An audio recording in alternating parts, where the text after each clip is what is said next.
arvoisa yleisö, hyvät naiset ja herrat, tytöt ja pojat! Mun nimi on professori Bluffo. Ja mulla on oikea suuria, ihana ilo saada tulla tänne kauniiseen Taivalkoskelle. Ja arvatkaa, mä tulen suoraan sirkuksesta. Mä olen puoli vuotta kiertänyt tuolla nyt tällä kertaa Norjassa. Siellä on niitä korkeita vuoria, vielä korkeampia kuin täällä nämä vaarat. Mutta kyllä on komeita täälläkin nämä maisemat, ai. Ja tuo koski.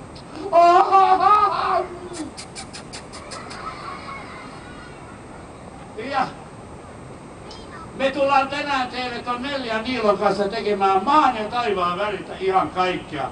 Tässä tulee olemaan taikatemppuja. Tässä tulee olemaan klovneria. Tässä tulee olemaan pelleilyä ja sekoilua, yritystä ja epäonnistumista.